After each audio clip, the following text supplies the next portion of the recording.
स्वागत है आप सभी का यूट्यूब चैनल एबीटेक में। आज है 26 अगस्त 2021 और जान लेते हैं आज की महत्वपूर्ण खबरें। सबसे पहली अपडेट देखिए यहाँ पर है कि प्राइमरी में शिक्षकों का शहरी व ग्रामीण काडर खत्म होगा।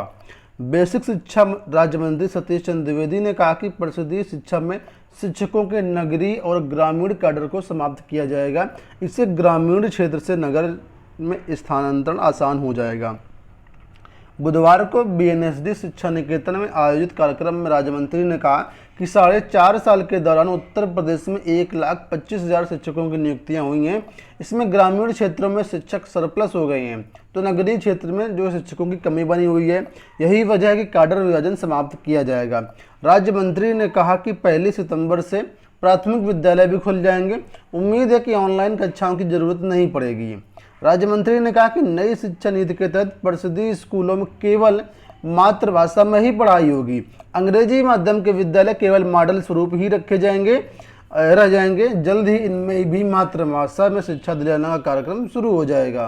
कुल मिलाकर के इसके सार की अगर बात करते हैं तो जो अभी परिषदीय मॉडल स्कूल हैं, इंग्लिश मीडियम के स्कूल हैं, वो बंद किए जाएंगे।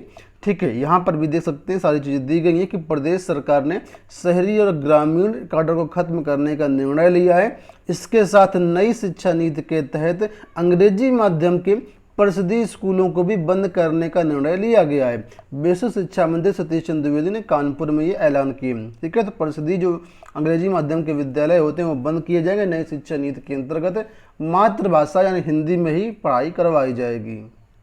यूपीटीटी विज्ञापन को लेकर के यहाँ पर देख लेते हैं। बहुत सारे अभ्यर्थी जो लगातार इस यूपीटीटी विज्ञापन के लिए इंतजार कर रहे हैं और यूपीटीटी के विज्ञापन की कोई भी स्पष्ट अभी तक डेट नहीं क्लियर हो पाई है। तो अभ्यर्थियों ने कल जो है मीटिंग करी। मीटिंग करने से ये निर्णय लिया कि जो यूपीटीटी के लिए है एक डिजिटल स्ट्राइक, एक डिजिटल आंदोलन ट्विटर पर किया जाएगा। 5 सितंबर को ट्विटर अभियान रखा गया है। ठीक है, तो जो भी अभ्यर्थी यूपीटीटी के वो देख लें कि 5 सितंबर को ट्विटर अभियान है और इस दिन जो है वो ट्विटर अभियान चलाया जाएगा। 11 बजे से 3 बजे तक जो है ट्रेंड में ला करके अपनी जायज़ मांगों पर समर्थन हासिल करना ये अभ्यर्थियों की मांग है। इसके लिए अभी हैशटैग का निर्धारण नहीं किया गया है। जैसे ही हैशटैग का निर्धारण होता है और अन्य सारी चीज़ें आपको चैनल के माध्यम से अपडेट की जाएंगी। डेट याद रखना 5 सितंबर 11 से 3 बजे यूपीटीटी के लिए ट्विटर आंदोलन।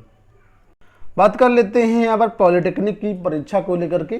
पॉलिटेक्निक प्रवेश परीक्षा आप लोग जानते हैं कई बार पोस्टपोन होते होते फाइनली जो है 31 अगस्त से लेकर के 4 सितंबर के बीच आयोजित हो रही है। और इसके लिए जो प्रवेश पत्र हैं वेबसाइट पर जारी कर दिए गए हैं। आप लोग प्रवेश पत्र डाउनलोड कर सकते हैं। प्रवेश परीक्षा 3 पालियों में सुबह 8 से 10:30, मध्याह्न में 12 से 12:30 और शाम 4 से 6:30 बजे के बीच करवाई जाएगी। प्रदेश में 133 परीक्षा केंद्रों के लिए 3,02,000 अभ्यर्थी जो हैं वो इम्तिहान देंगे। लखनऊ में केवल 23 परीक्षा केंद्र बनाए गए हैं। तो ये ऑफिशियल वेबसाइट दी गई, यहाँ से डाउनलोड कर सकते हैं प्रवेश पत्र। इसके साथ साथ आप लोग हमारी वेबसाइट governmentjobsindia.com के माध्यम से प्रवेश पत्र डाउनलोड कर पाएंगे। और अगर अभ्यर्थियों को कोई भी दिक्कत होती है तो यहाँ पर हेल्पलाइन नंबर जारी किए गए हैं, ये ईमेल आईडी जारी की गई है और ये नंबर जारी किए गए। इनसे आप लोग कांटेक्ट करके अपनी जो भी समस्या है उनका समाधान कर सकते हैं। परीक्षा केंद्रों पर आपको जो है प्रवेश पत्र, फोटो आईडी प्रूफ ओरिजिनल और मास्क वगैरह लगा करके जाना होगा। एलटी ग्रेड को लेकर के देखिए यहाँ पर अपडेट आ चुकी है कि अंग्रेजी भाषा की पढ़ाई पर सवाल। आप लोग जानते हैं 2018 में जो एलटी ग्रेड का विज्ञापन जारी हुआ था उसमें अंग्रेजी सब्जेक्ट के लिए जो है इंग्लिश लिटरेचर जिसने किया हुआ ग्रेजुएशन में उसी को वहाँ पर शामिल किया गया था। लेकिन बहुत से ऐसे अभ्यर्थी थे जिन्होंने इंग्लिश लैंग्वेज से आवेदन फॉर्म भरा था। ये अभ्यर्थी अभी भी देखिए लगातार जो है इनकी नियुक्ति नहीं दी जा रही, इनकी फाइलें जो रोकी गई हैं। इसी के बारे में यहाँ पर लिखा है कि एलटी 2018 के अभ्यर्थी आयोग से चयन के बावजूद भटके। बहुत से ऐसे अभ्यर्थी हैं जो चयनित हैं लेकिन उसके बाद भी ये इनकी ज्वाइनिंग अभी तक नहीं मिल पा रही है। लिखा 2018 की एलटी की भर्ती में उत्तर प्रदेश लोक सेवा आयोग से चयनित होने के बावजूद अंग्रेजी भाषा के अभ्यर्थी उत्तर प्रदेश माध्यमिक शिक्षा निदेशालय राजकीय से नियुक्ति नहीं पा रहे हैं। निदेशालय ने अंग्रेजी साहित्य के अभ्यर्थियों को तो नियुक्ति दे दी लेकिन नियमावली में ना होने का हवाला देकर के अंग्रेजी भाषा के चयनित अभ्यर्थियों का कॉलेज आवंटित करने से इनकार कर दिया। आगे लिखा है कि यहाँ पर कि ऐसे में अभ्यर्थी सवाल उठा रहे हैं कि जब निदेशालय ने अंग्रेजी भाषा को अंग्रेजी साहित्य के समकक्ष नहीं मान रहा है तो इस विषय को पढ़ाया ही क्यों जा रहा है। ठीक है, आगे लिखा है कि 2018 से LT पहले जो भर्ती होती थी मेरिट के आधार पर होती थी, अब परीक्षा के माध्यम से हो रही है भर्तियां। तो 2018 के भर्ती विज्ञापन में अंग्रेजी विषय की परीक्षा के लिए अंग्रेजी साहित्य या समकक्ष योग्यता निर्धारित की गई थी। इसी आधार पर अंग्रेजी भाषा के अभ्यर्थियों ने भी आवेदन किया। परीक्षा में सफल हुए तो उत्तर प्रदेश लोक सेवा आयोग ने अंग्रेजी भाषा को अंग्रेजी साहित्य के समकक्ष होने का प्रमाण पत्र मांगा। अभ्यर्थियों ने विश्वविद्यालय से रजिस्ट्रार और परीक्षा नियंत्रक का संयुक्त हस्ताक्षर युक्त प्रमाण पत्र दिया। मामला हाईकोर्ट में अभी लंबित था और इसके बाद भी जो है अभी तक इनको नियुक्ति जो है वो नहीं दी गई है। ठीक है, तो फिलहाल काफ़ी यहाँ पर जो अभ्यर्थी संघर्ष कर रहे हैं अंग्रेजी भाषा वाले। देखिए यहाँ पर फिर से अपडेट आ चुकी है आरक्षण को लेकर के। लिखा है पिछड़ों में शामिल हो सकती हैं 8 और जातियाँ। राज्यों को अन्य पिछड़ा वर्ग की सूची में जातियों को लाने के केंद्र से मिले अधिकार के बाद यूपी सरकार नई जातियों को शामिल करने में जुट गई है। फिलहाल 8 जातियाँ ऐसी जिन्हें अन्य पिछड़ा वर्ग की सूची में शामिल करने पर जल्द निर्णय होगा। उत्तर प्रदेश राज्य पिछड़ा वर्ग आयोग अगले महीने इनको शामिल करने का विज्ञापन जारी कर आपत्तियां व सुझाव मांगेगा। 30 दिन के बाद आयोग अंतिम सुनवाई करेगा और अपनी संस्तुतियां प्रदेश सरकार के पास भेज देगा। जातियों को ओबीसी की सूची में शामिल करने पर अंतिम फैसला प्रदेश सरकार लेगी। तो यहाँ पर देखिए लिखा है कि 8 जातियों को ओबीसी की सूची में लाने के मामले में अंतिम चरण की सुनवाई होनी। अगले माह विज्ञापन देकर के 1 माह का वक्त आपत्तियों के लिए दिया जाएगा। आपत्तियों के निस्तारण के साथ अंतिम सुनवाई होगी, संसदीय सरकार के पास भेज दी जाएगी और जो 8 जातियां उनको शामिल कर दिया जाएगा ओबीसी में। इसके साथ ही 15 और जातियां हैं, नाम यहाँ पर देख सकते हैं कौन कौन सी जातियाँ हैं जिनके लिए सर्वेक्षण करवाया जाएगा, सर्वे करवाया जाएगा क्या ये जातियाँ ओबीसी के लिए पात्र हैं। अगर पात्र हैं तो इनको भी आगे प्रक्रिया शुरू होगी। GDC परीक्षा को लेकर के अभ्यर्थी सवाल उठा रहे हैं। यहाँ पर बात हो रही है रेलवे में पदोन्नति परीक्षा के बारे में। यहाँ पर भी अभ्यर्थियों ने जो अनियमितता का जो है आरोप लगाया और चेयरमैन को पत्र भेजा है। अभी कुछ दिन पहले ही ये भर्ती परीक्षा करवाई गई थी। ठीक है, तो इसमें भी अनियमितता का आरोप जो है वो लग रहा है। यहाँ पर देखिए अपडेट है RO-ARO भर्ती 2016 को लेकर के। बहुत सारे अभ्यर्थी हैं जो लोक सेवा आयोग पहुंचे और उन्होंने ज्ञापन वगैरह देखिए दिया है। लिखा है कि लोक सेवा आयोग की ओर से आयोजित समीक्षा अधिकारी परीक्षा 2016 के चयनित अभ्यर्थियों ने बुधवार को आयोग अध्यक्ष और सचिव को संबोधित ज्ञापन सौंपा।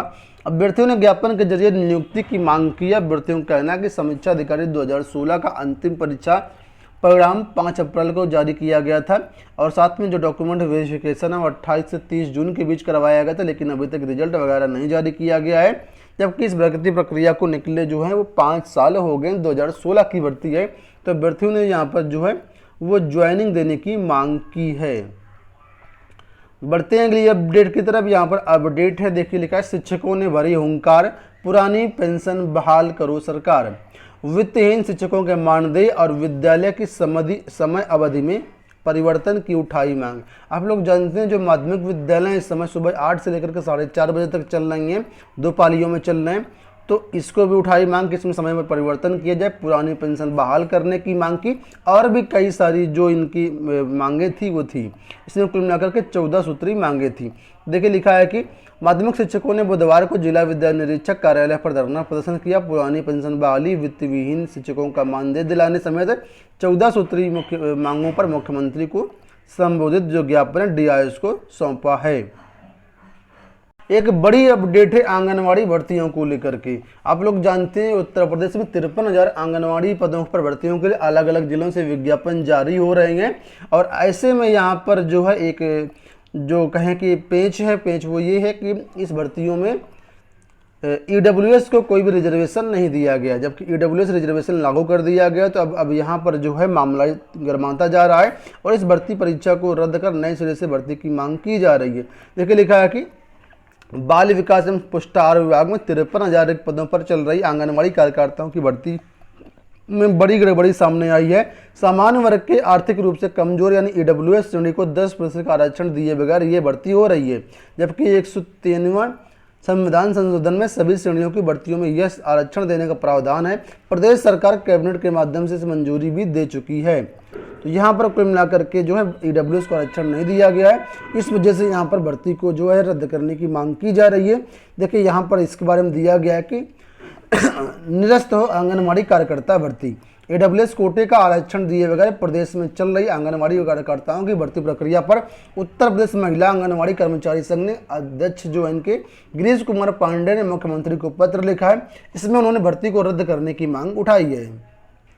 अंत में बात कर लेते हैं UPSSC क्वेश्चन पेपर को लेकर के। आप लोग जानते हैं UPSSC का जो पेपर था 24 अगस्त को हुआ और इसमें जो हिंदी वाले क्वेश्चन थे उसमें जो समीक्षक हैं PN पांडे जी, उन्होंने बताया कि काफ़ी सारी इसमें गलतियां हैं। देखिए भाषा विज्ञानी और समीक्षक आचार्य पृथ्वीनाथ पांडे आयोग द्वारा लगातार प्रतियोगात्मक परीक्षाओं के प्रश्न पत्रों में भाषा की अशुद्धियों पर चिंता व्यक्त की है। आगे लिखा है कि 24 अगस्त को उत्तर प्रदेश अधीनस्थ सेवा चयन आयोग द्वारा आयोजित प्रारंभिक अर्हता परीक्षा के प्रश्न पत्र में अधिकतर प्रश्नों और उत्तर विकल्प में भाषा और तथ्यों की अशुद्धियां देखी गई हैं। साइंटिस्ट का हिंदी अर्थ कहीं वैज्ञानिक तो कहीं विज्ञानी है। उनके अनुसार ये प्रश्न संख्या जिसमें जो है काफ़ी हिंदियों की अशुद्धता जो है उन्होंने जिक्र किया। प्रश्न के एक के विकल्प एक वाक्य पूर्ण है, इसलिए वाक्य के अंत में पूर्ण विराम चिन्ह लगेगा। इस तरीके से उन्होंने बताया कि काफ़ी सारे प्रश्न ऐसे जिसमें हिंदी भाषा में अशुद्धियां हैं पेपर में। तो दोस्तों ये हो गई आज के सारी अपडेट। आशा करते हैं वीडियो पसंद आया होगा। फिलहाल इस वीडियो में इतना ही। धन्यवाद।